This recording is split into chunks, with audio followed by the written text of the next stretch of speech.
गुरु विराग सागर जी महाराज जी की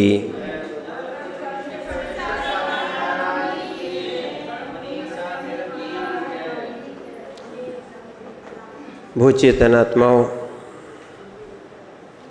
आचार्य भगवान द्रव्य के स्वरूप को यहाँ पर समझाते हुए नेमिचंद स्वामी ने यहाँ चूलिका लिखी है और परिशिष्ट अथवा उपसंहार यहाँ पर किया जा रहा है।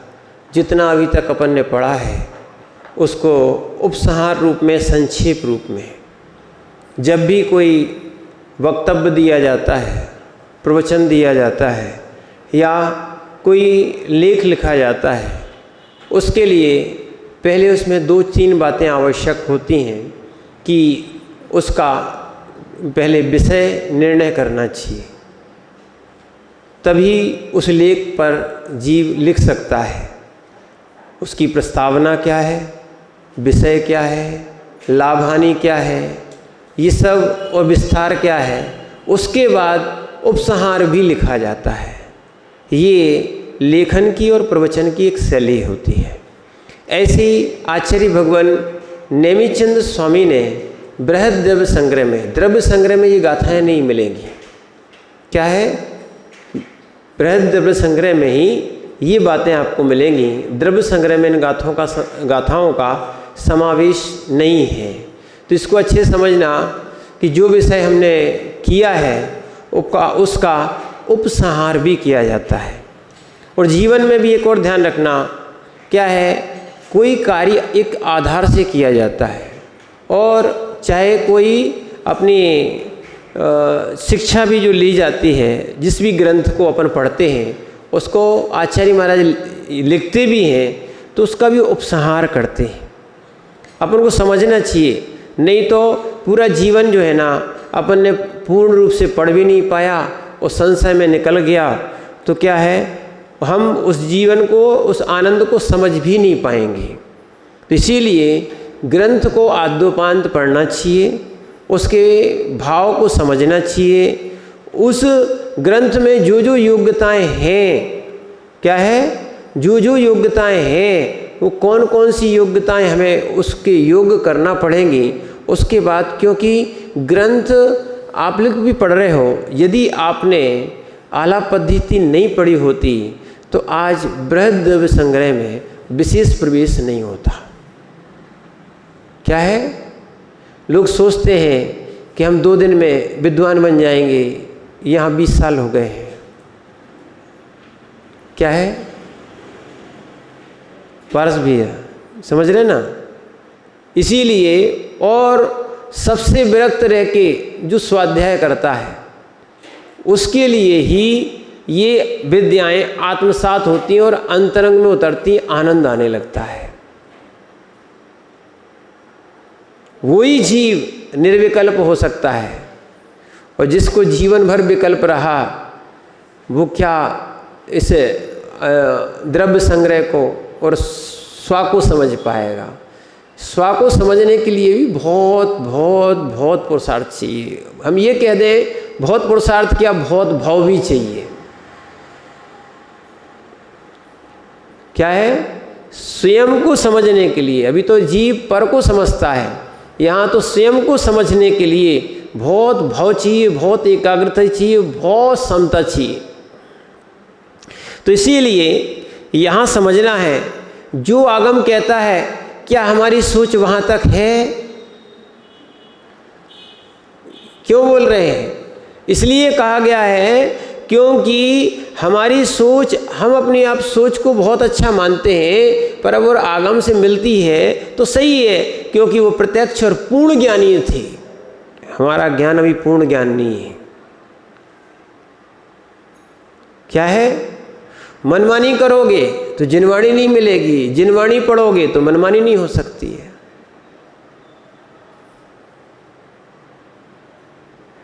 क्या है, दोनों बातें हैं। इसीलिए ध्येय एक होना चाहिए। एक ध्येय जिसने बना लिया वो अपने लक्ष्य तक प्राप्त कर सकता है। ठीक है, और जो संशय में रहता है वो अपने ध्येय को प्राप्त नहीं कर सकता, वो आनंद भी प्राप्त नहीं कर सकता। क्या है? अज्ञानी जीव भी खुशी है। देखना एक बात बताएं आपको, अज्ञानी जीव भी अब आता जाता है नहीं, ये तो आनंद है, जैसे है सो वैसे ही बढ़िया है, ठीक है ना।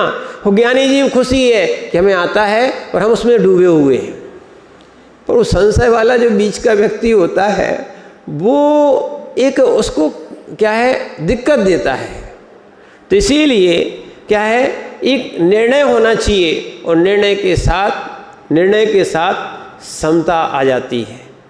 निर्णय के साथ क्या है, निर्विकल्पता आ जाती है, ठीक है ना। और जहाँ निर्विकल्पता आ गई, जिस कार्य में लगा है उसी में सुखी हो जाएगा। तो इसीलिए क्या है, इन्हीं शब्दों को सब चीज़ों को समझाने के लिए आचार्य महाराज ने परिणामी अपरिणामी की बात कही थी। क्या है, आनंद यह आता है कि अपन ने इतने समय तक हमने कहा ना, अपने कुछ नहीं करना है। नदी में पत्थर डला रहे ना, लुढ़कते लुढ़कते क्या बन जाता है, लुढ़िया बन जाता है। ऐसे ही आगम में डूबे रहो, डूबे डूबे डूबे डूबे जो है ना, आपको क्या है वो आगम का रहस्य पहुंच जाएगा। क्योंकि अभी हमने इस बात को आगे टीका में नहीं पढ़ा था,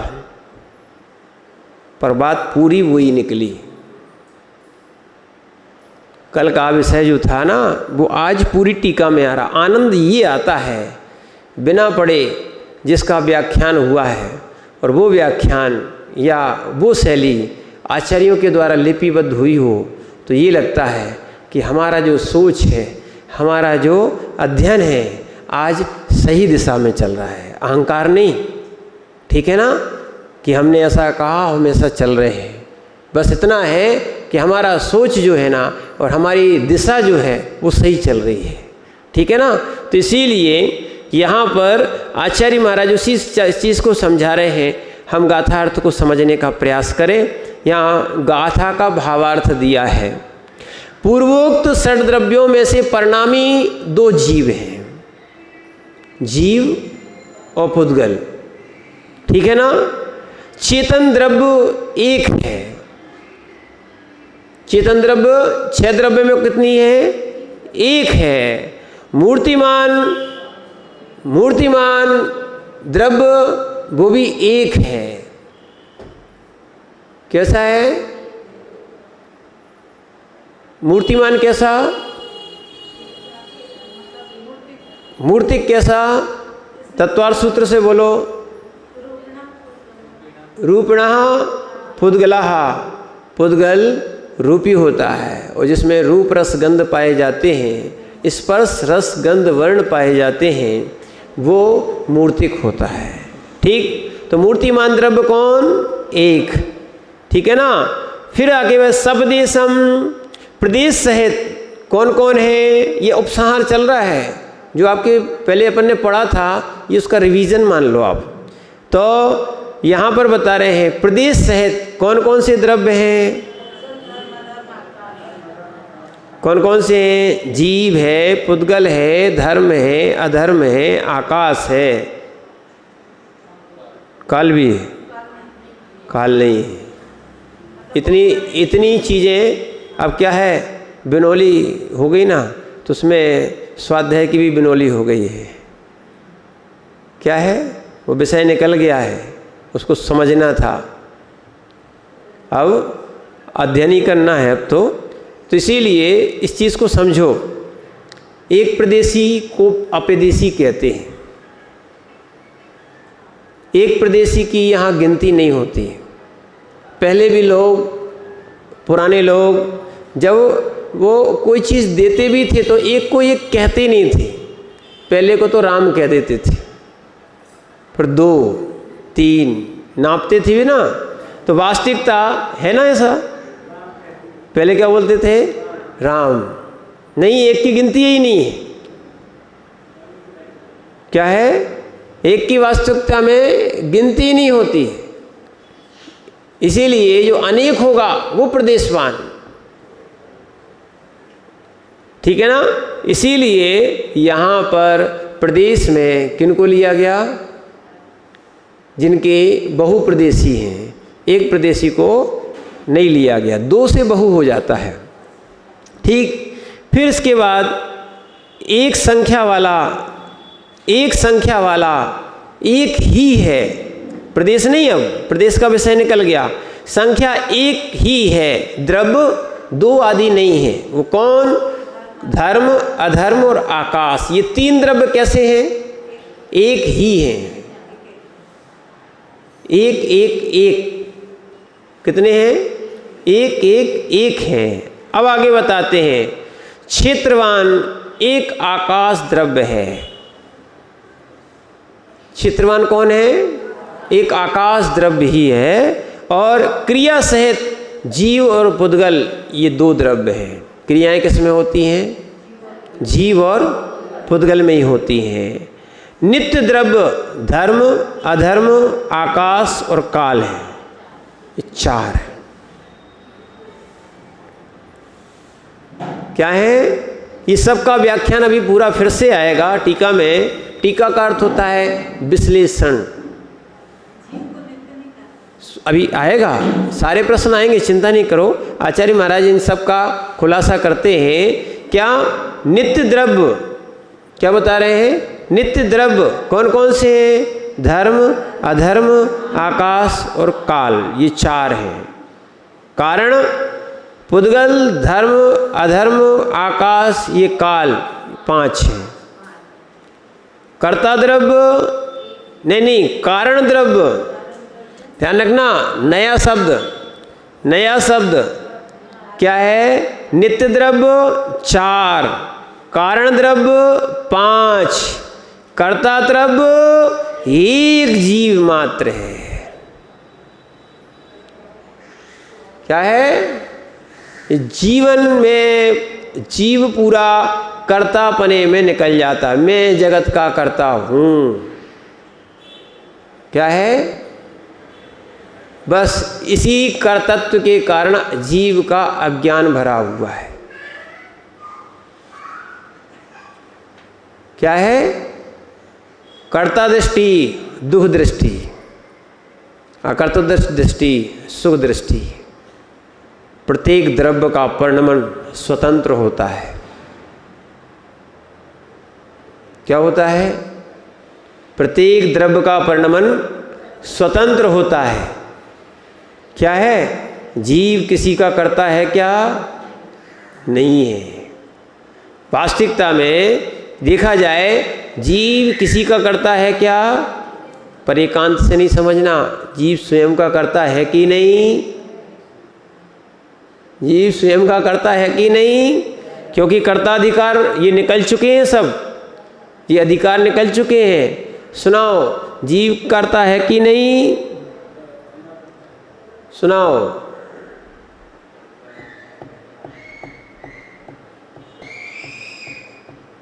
पुग्गल,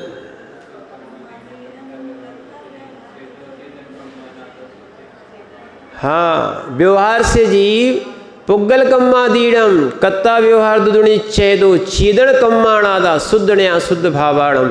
ठीक है, इनको समझने में लगता जरूर है कि द्रव्य में 6 द्रव्यों में क्या समझना, 7 तत्वों में क्या समझना, कैसे सम्यक दर्शन होता है। हम भी सोचते थे 7 तत्वों में कहाँ से सम्यक दर्शन हो जाता होगा। तो देव शास्त्र गुरु की पूजा करो, क्रिया करो, तो ये समझते थे कि थोड़ा बहुत तो समझ में आता है कि इससे सम्यक दर्शन होता है। पर ये 7 तत्वों को 6 द्रव्यों को समझना, क्योंकि देखो वास्तविकता में आप लोग छोटी बात समझते हो। जो सौधर्म इंद्र ने गौतम स्वामी से इतनी तो पूछा था, क्या है आप समझते छोटी सी तो बात पूछती थी। ये 6 द्रव्य 7 तत्व 6 द्रव्य 9 पदार्थ 5 अस्तिकाय, यही तो पूछा था। त्रैकालम द्रव्य षटकम नवपद सहितम जीव षटकाय लेश्या पंचाने चास्तिकाया वृषमदगति ज्ञान चारित्र भेदा इत्तेतन मोक्ष मूलम। अब जब ये सारी चीजें बताई, ये मोक्ष के मूल है, कहाँ समझ में आता कि मोक्ष का मूल है? 6 द्रव्य आती, 7 तत्व आते।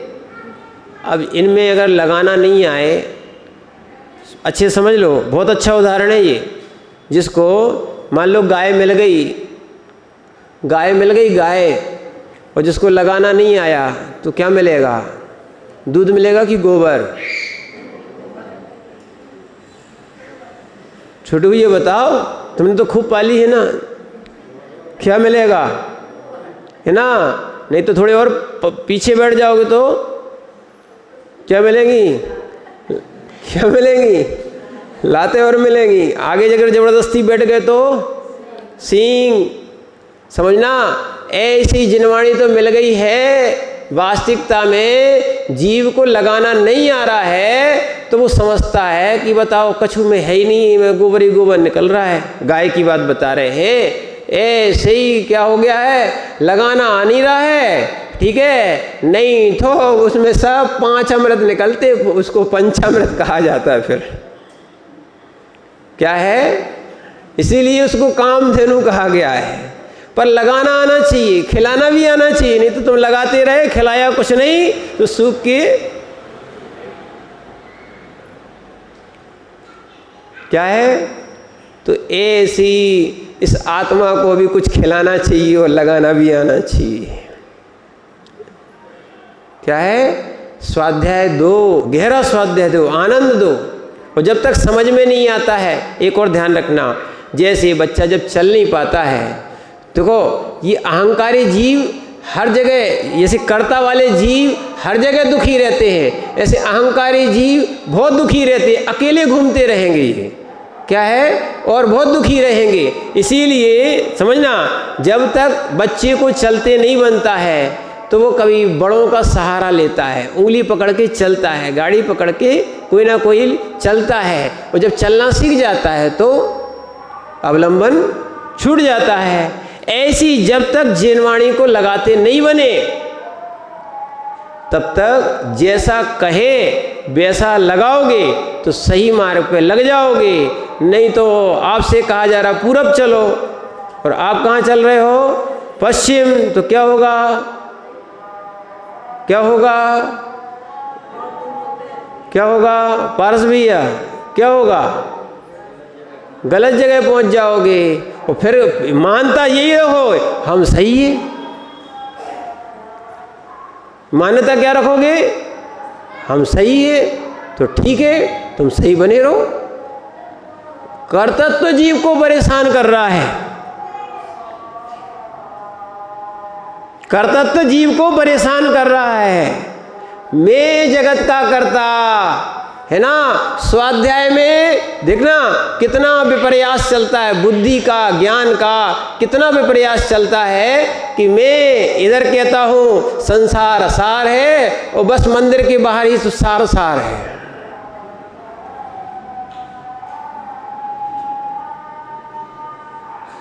क्या है? माने ही नहीं है। जब तक जीव ऐसा मानेगा नहीं, कितना ही स्वाध्याय कर लो, स्वाध्याय कराने वाले कितने ही कर ले, क्या है, बेई राग में पड़े हैं, वो ही सार दिखता है, वो ही उनकी इंद्रिय सुख चलते हैं। तो उनको वास्तविकता में और बहरातपना कह दें तो कोई बड़ी बात नहीं है। उनको देह जीव में एक गिने नहीं आ रहा इनको समझ में। जब तक ये चीज़ समझोगे नहीं तब तक सुखी नहीं हो पाओगे। जब तक कर्तव्य नहीं हटेगा, जब तक कर्तव्य नहीं हटेगा तब तक सुखी नहीं हो सकते हो। ये बात हमारी भी समझ में कम आती थी, अब धीरे धीरे आने लगी है। सुखी होना है तो कर्तव्य हटाना ही पड़ेगा। इंदिरा गांधी थी तब भी सरकार चलती थी, इंदिरा गांधी नहीं है तब भी देश और सरकार चल रही है।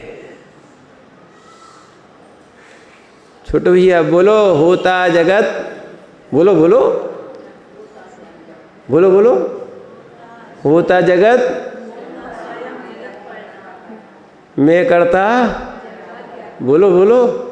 जिस बोलने के लिए तो बस आनंद आता है। बस जब तक लगाओगे नहीं, मैं जगत का करता नहीं हूँ, मैं स्वयं का करता हूँ, तो जगत में क्यों पढ़ूं?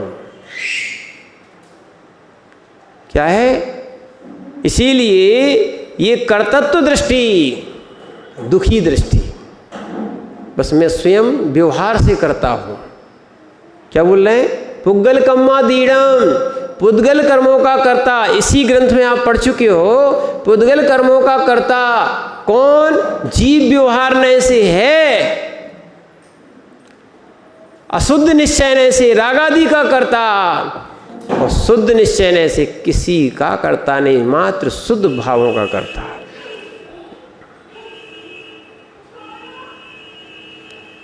क्या है? और जो जगत के कर्तृत्व में पड़ जाता है वो निज से दूर हो जाता है। दोनों एक साथ कार्य नहीं हो सकते। क्या? कि निज आत्मा का रमण और संसार का सुख नहीं मिल सकता है, एक जगह एक ही उपयोग रहेगा। क्या है? अरे हम ही लोग बहुत से कुछ कामों में अगर पड़ जाते हैं तो स्वाध्याय छूटता है, नियम है। माना कि कोई चर्चा करने भी आ गया, उतने समय स्वाध्याय छूटता है, उपयोग छूट जाता है। उपयोग धारा भिन्न होने से वो स्वाध्याय भी प्रवेश नहीं कर पाता है।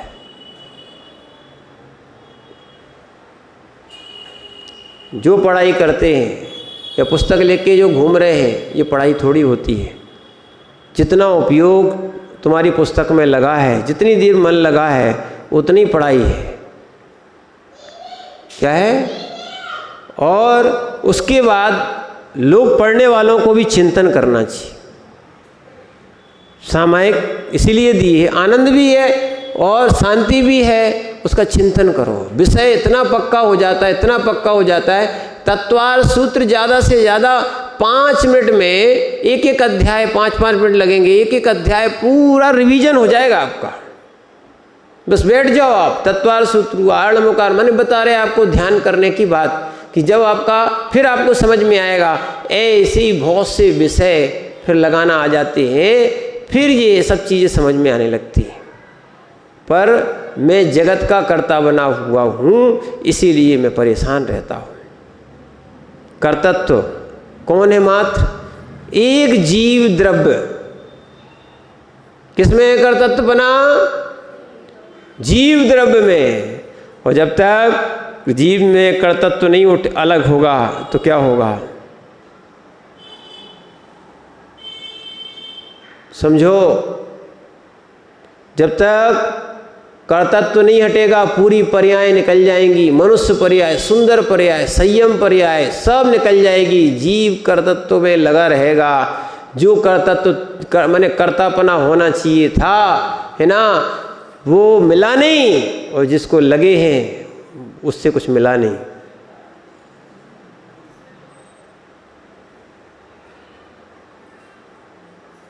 क्या है?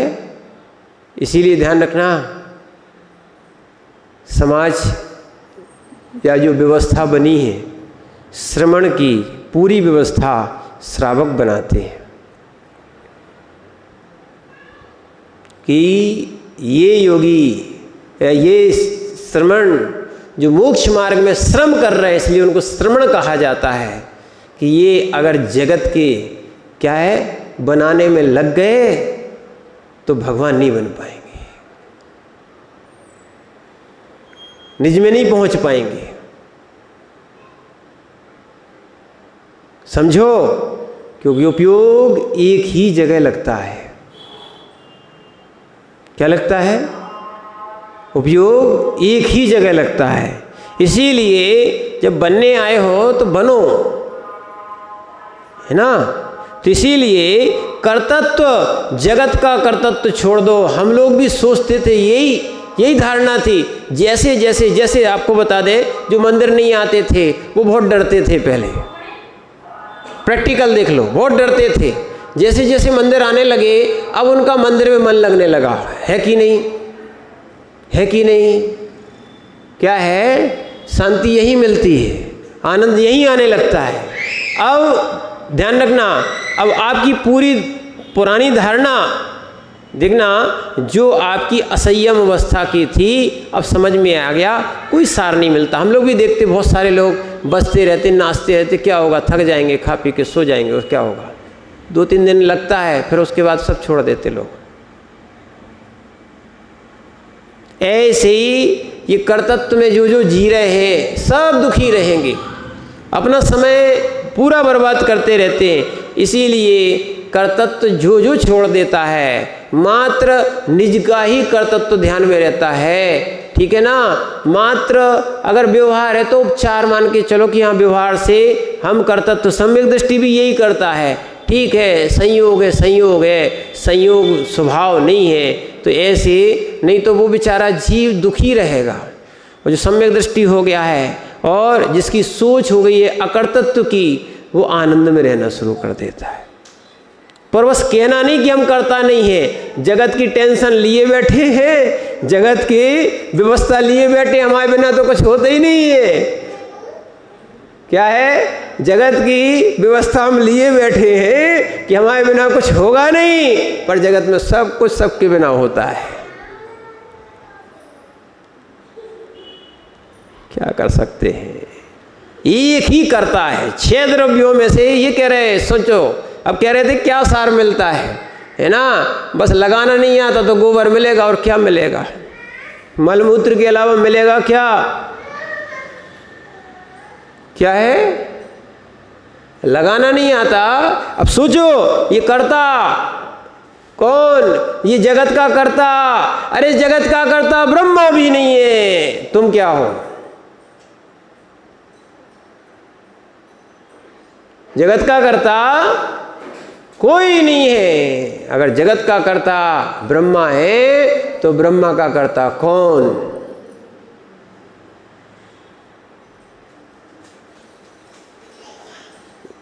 क्या है? अब बताओ।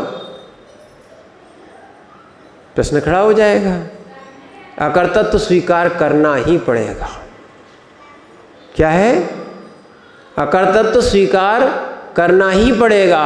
कहो कि विष्णु जी की नाभि में से उत्पन्न हुए हैं, ठीक, तो विष्णु जी कहां से? बताओ। अकर्तृत्व तो स्वीकार करना ही पड़ेगा। अभी और इसकी व्याख्या आ रही है टीका में। अब आचार्य महाराज कह रहे हैं मात्र कर्तृत्व एक द्रव्य में है। मात्र किसमें? एक द्रव्य में, एक द्रव्य में। इसीलिए जो जो सुखी होना चाहता है, थोड़ा थोड़ा कर्तृत्व से आप हटने का प्रयास करो, विकल्पों को हटा दो। ध्यान रखना, विकल्प लाना ही करता है। क्या है? विकल्प लाना ही कर्तृत्व बने में प्रवेश है, और फिर उसके बाद दुखी होना प्रारंभ।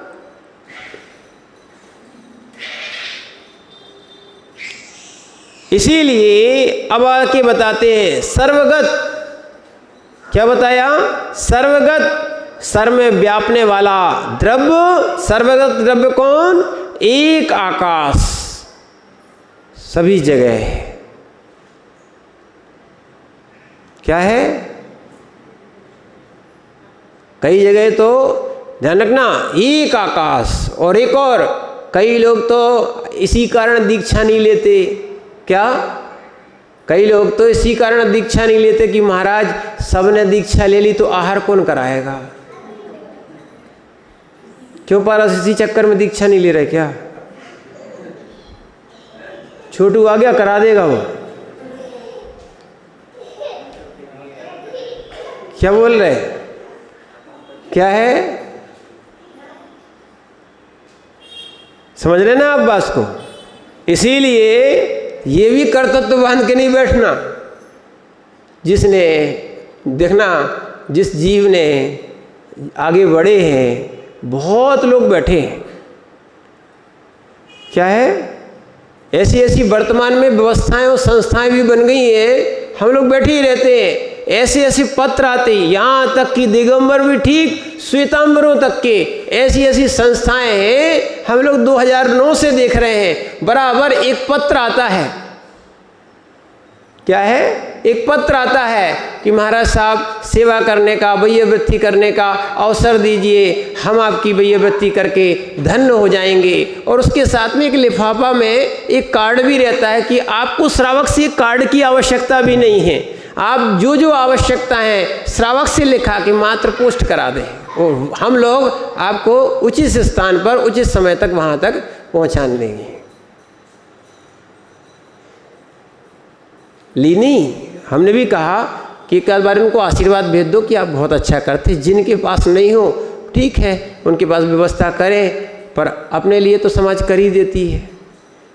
और हमें चाहिए क्या है, वास्तविकता में चाहिए ही क्या है, मात्र समझना, चाहिए ही क्या है, मात्र आहार तो श्रावक देती है, रुकने की स्थान सो देती है, अब आवश्यकता क्या चाहिए,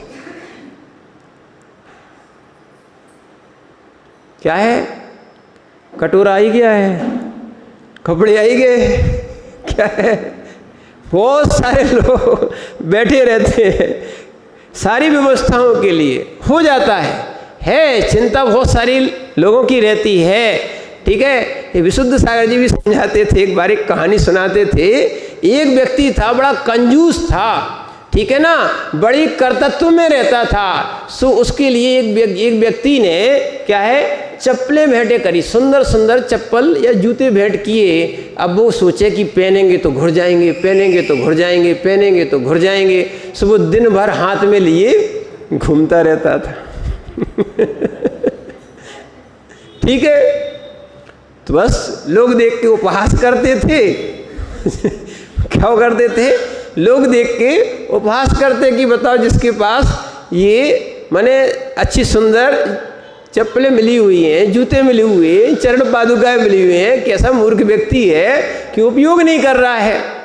ठीक है, और दूसरा एक और व्यक्ति था, उसके लिए एक ने बड़ी पगड़ी दी। क्या दी, पगड़ी भी दी, और पगड़ी का जो पीछे का क्या बोलते हैं उसको, कपड़ा, फेटा या कपड़ा जो है ना, वो पूंछ जैसी लगी रहती है, वो बहुत लंबी थी। ठीक है ना, उसने कह दिया ठीक मिली है तो लगाओ। अब वो लगाए, अब क्या हो गया, वो इतनी पूंछ इतनी लंबी थी उसकी कि वो घिसकते घिसकते फट रही थी। अब लोग सोच रहे थे बताओ कितना अच्छा आदमी है, बिना पगड़ी के अच्छी नहीं लगेगा। जैसे ही फटने लगा सो 2-3 और लोग खड़े हो गए, भैया हम दे देंगे तुम्हें पगड़ी। वो उनकी चिंता में लगे थे। क्या है छोटू भैया, क्या लगे थे वे, चिंता में लगे थे कि श्रेय की बेनोली होगी सो हम आ जाएंगे, और पारस की होगी सो हम आ जाएंगे, और की होगी तो हम आ जाएंगे, पर अपनी चिंता अपन को करनी नहीं। विचार करो कब तक कर्तव्य में रहोगे। क्या है, इसीलिए अब यहाँ कर्तव्य से ऊपर उठोगे आनंद आएगा। किसमें आएगा, आनंद आएगा। इसीलिए सर्वगत एक ही द्रव्य है। कौन सा, जीव नहीं है, भगवान नहीं है, सर्वगत कौन है, आकाश है। क्या है, मात्र आकाश है। ये 6 द्रव्य, एक और बहुत अच्छी बात सुन लो, ये 6 द्रव्य प्रवेश रहित हैं।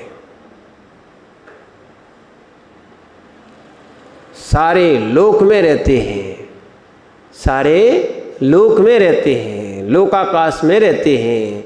ठीक है ना, लोक में 6 द्रव्य पाई जाती हैं, पर एक द्रव्य में दूसरे द्रव्य का प्रवेश नहीं है। प्रत्येक द्रव्य स्वतंत्र है, अपने चतुष्टय में है। किसमें है, अपने चतुष्टय में है। और बताएं, एक अंगूठी बनवाना या अष्टधातु की प्रतिमा देखी हो, सोना सोना है, सोना कभी सोने के अंदर कभी चांदी प्रवेश नहीं करती। मिली हुई होने के बाद संयोग है, संयोग हो गया, पर सोना सोना रहेगा, चांदी चांदी रहेगी। क्या रहेगी, चांदी चांदी रहेगी। प्रत्येक द्रव्य 6 द्रव्य होने के बाद, ठीक है ना, एक दूसरे में प्रवेश नहीं करते, तो अपने ज्ञान में जगत को प्रवेश कराते क्यों हो, कर्तृत्व के कारण।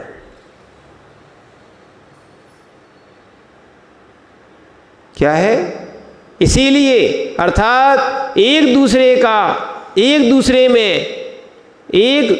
में द्रव्य का प्रवेश नहीं होता है,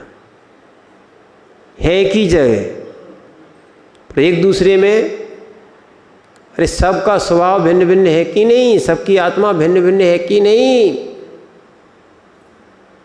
क्या है, ऐसे ही सब भिन्न भिन्न हैं। और इस प्रकार छह द्रव्यों के उत्तर गुण जानना चाहिए। यहाँ इन दो गाथाओं को मिलाकर अर्थ कहा गया था। ठीक है, इस प्रकार ये चूलिका जो थी उस गाथा का अर्थ किया।